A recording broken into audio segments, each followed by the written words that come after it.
Budni ste, ali ste paralizovani. Vrištite, a glasa nema.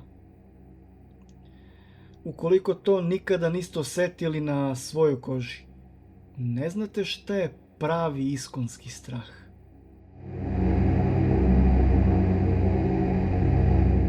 Paraliza sna je stanje koje briše granicu između objašnjivog i onostranog. Zato ću vam u ovom videu ispričati šta su doživjeli naši gledaoci. Iskustva su raznolika, od neobjašnjivih zvukova do jezivih silueta.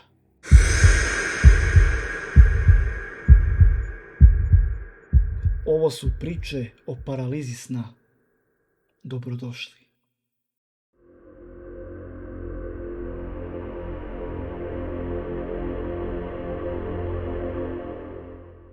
Dogodilo se pre godinu dana. Pošto moj suprug svaki dan putuje daleko za posao, mora ustati rano ujutru. Uvek u 3:30, dok se spremi i popije kafu, pa dok stigne tamo, uvek se trudi da bude tih, da me ne bi probudio, ali se nekad tako zadesi. Ne krivim ga, ne ljutim mu se. Posle toga bez problema nastavim da spavam. Tako se desilo i toga jutra. Ili noći, pošto je jutro i svitanje bilo daleko. Mrak. Ja onako sanjiva. Čujem ga kako šeta. Čujem njegove korake. Čujem otvaraju se vrata kupatila. Svetlo. Zatvaraju se vrata. Ponovo se otvaraju. Njegovi koraci odjeknuše prostorijom. Znam da je uvek bio pažljiv, ali tog jutra činilo se da je namerno gazio iz sve snage. Svašta mi se motalo po glavi. Zašto ovo radi? Šta se desilo? Koga je iznervirao? Kad odjednom osetim kako je nešto selo na moje noge. Od listova na dole, ka stopalima. Bilo je jako teško. Ogroman teret. Pomislim, ma šta je ovom čoveku od jutros? Je li on poludeo? Šta je njemu? Šta je ovo? Šta se ovo događa? Stvarno je bilo teško. Noge su počele da me bole. Toliko je bilo teško da mi je prekinulo krvotok. Uvek ležim na stomak. Valjda sam tako navikla. I sada slučajno pogledam krajičkom oka. Vidim supruga leži pored mene. Mozak mi odmah proradio 100 na sat. Ko je onda ovaj što mi sedi na nogama? Probam da se okrenem, da skočim i da dozovem supruga u pomoć. Kad ono, nemoguće. Niti mogu da se pomerim, niti imam glas. A u tom trenutku, ono je počelo da me poklapa svom svojom težinom, sve više i više. To je radilo dok me celu nije poklopilo. Bukvalno kao da je 5 tona na meni. Od te težine telo mi je utonulo u krevet da nisam mogla disati. Položaj u kom sam spavala mi nije išao u prilog. Više je njemu pomagao da me lakše uguši. Bilo je dovoljno da svom svojom težinom pritisne na moja leđa. Ja sam već bila u nezavidnom položaju. Nisam mogla disati. Gušila sam se. Mislila sam u sebi, to je to. Gotovo je. Kraj. Umreću. Ne mogu da se pomaknem. Ne mogu ništa. Perifernim vidom sam mogla vidjeti sobu, ali to što je bilo na meni nisam mogla nikako. Na smrt preplašena, htjela sam da pozovem supruga, da viknem da me spasi. Otvaram usta, vičem, ali glas ne izlazi. Bila sam potpuno bespomoćna. U svoj toj stravi čujem hrapavi ženski glas. U pitanju je bila starija žena. Grubim glasom mi je govorila najstrašnije stvari. Na uvo mi je izgovarala najgore psovke, pretila je i vređala me. U sebi zavapim: Bože, Bože, spasi me! Istovremeno počnem u sebi da izgovaram molitvu Oče naš. Kako sam rekla prvu rečenicu molitve, to me je istog trena pustilo. Teret je nestao. Ma sve je nestalo kao da se ništa nije ni dogodilo. Skočila sam iz kreveta koliko sam bila preplašena. A već sledeće sekunde počeo je da zvoni budilnik i moj suprug je ustao za posao.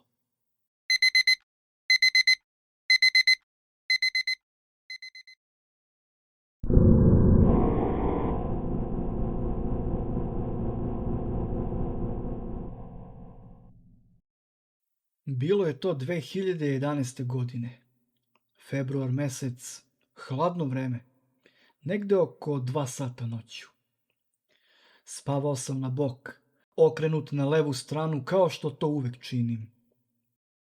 Polako sam otvorio oči, još uvek nesvestan svega što me je zadesilo. To ću shvatiti vrlo brzo. I verujte mi, nije bilo ni malo prijatno.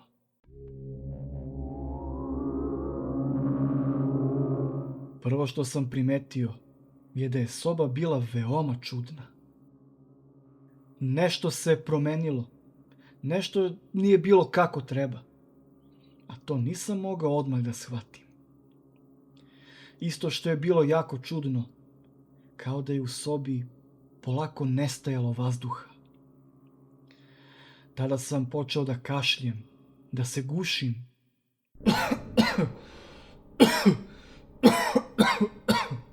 Borio sam se za vazduh, a njega je bivalo sve manje.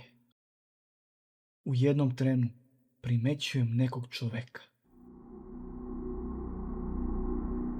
Ma kakvi čovek? To je bilo sve samo ne čovek. Video sam tu senku koja je imala sigurno 3 ili 4 metara. Celu moju sobu je zauzela. Bila je potpuno crna, sa dugim nogama i rukama, a i prsti su joj bili nesrazmerno dugi. Prepao sam se kao nikada u životu. Gledam u ono crno stvorenje. Gleda on u mene. Stoji nepomično. Odjednom je počelo da se mrda, da se pomera, a pokreti su bili toliko neprirodni i gadni, da ja ne nalazim reči kojima bih mogao to da opišem. Vazduha sve manje i manje. Plitko sam disao, a ono kao da je krenulo prema meni.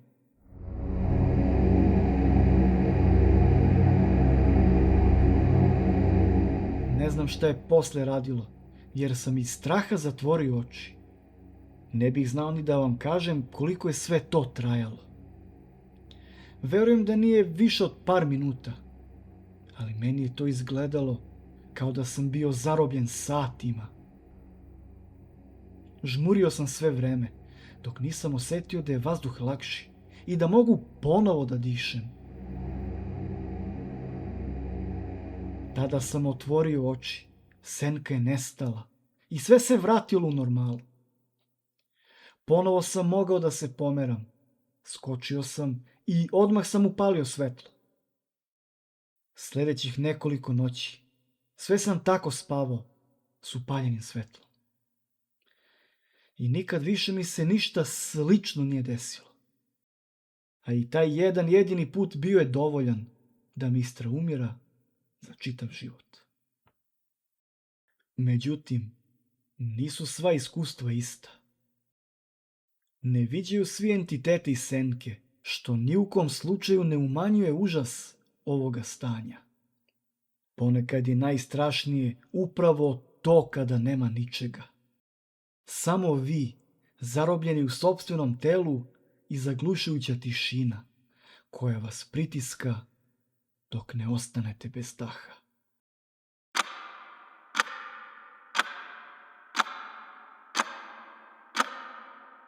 Imao sam ja više puta tu paralizu sna. Srećom nisam ništa viđao, ako mogu tako da kažem. Dovoljno je strašno što mi se desilo. Stvorenja nisu bila uopšte potrebna. Uvek se desi da se moja paraliza sna poklopi sa jednim detaljem, ali vam to neću još uvek otkrivati. Reći ću vam kada za to dođe vreme. Uglavnom, kad god bih zaspao na leđima, desilo bi se da se probudim u toku noći i da shvatim da sam bespomoćan. Ne mogu da se pomeram, iako se očajnički trudim da mrdnem makar jedan prst. Ni ruke, ni noge, ništa, samo sam u mogućnosti oči da kontrolišem. I kako je to moje stanje trajalo, ubrzo sam počeo da gubim vazduh. Praćeno ogromnom težinom na grudima, počeo sam da se gušim.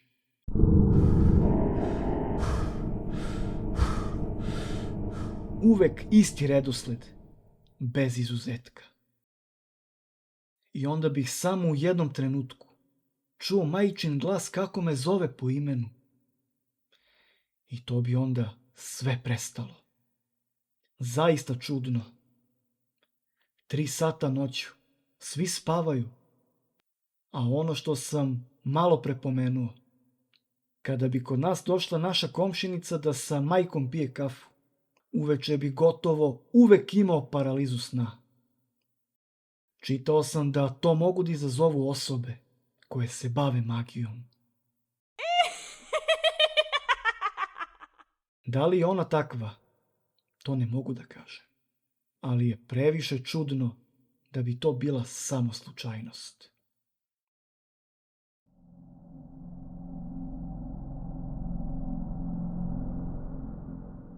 To mi je bila najgora noć u životu.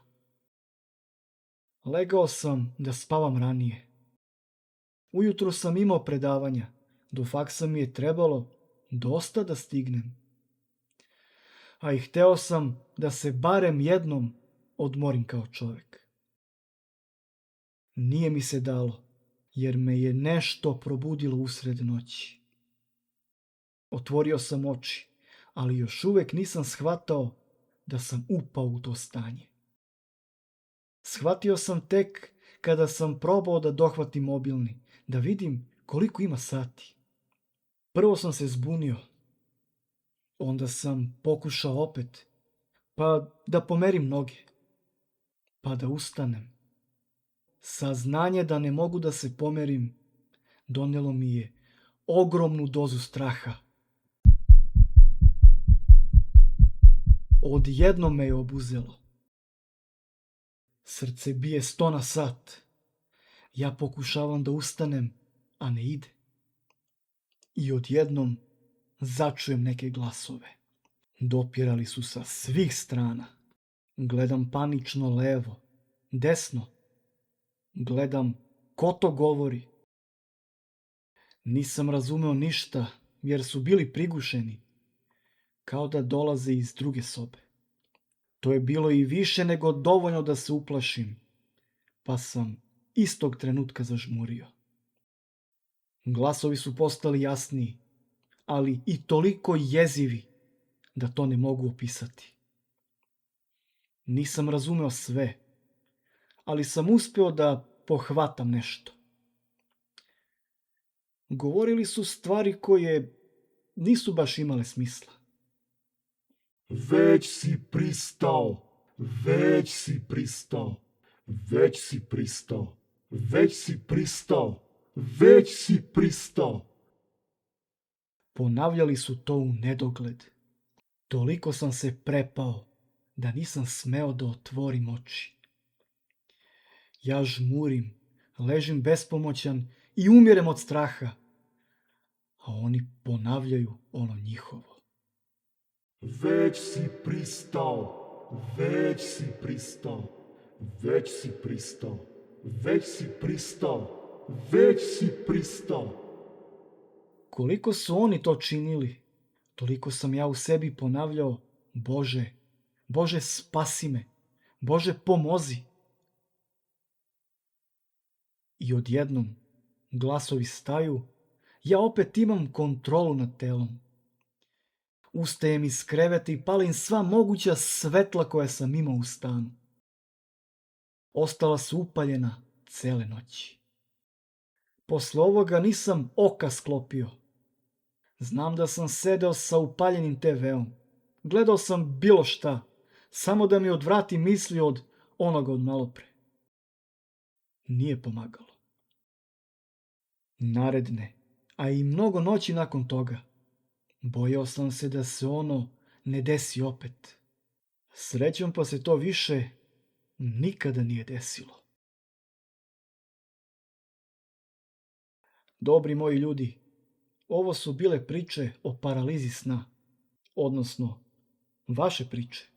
Ukoliko ste i vi doživjeli nešto slično, slobodno mi napišite dolu u komentarima ili mi pošaljite na mail, a ja ću onda sve to snimiti i objaviti u nekoj od narednih epizoda. Također sam i ja doživeo više puta tu paralizu sna i čini mi se da sam vam 2 iskustva ranije snimio, ali to ću ponovo da nasnimim, tako da ukoliko ste i vi doživjeli paralizu sna, napišite mi i onda ću zajedno da snimim i vaše, a i moje priče. Dobri moji, to bi bilo to. Vidimo se vrlo brzo. Aj u zdravlje.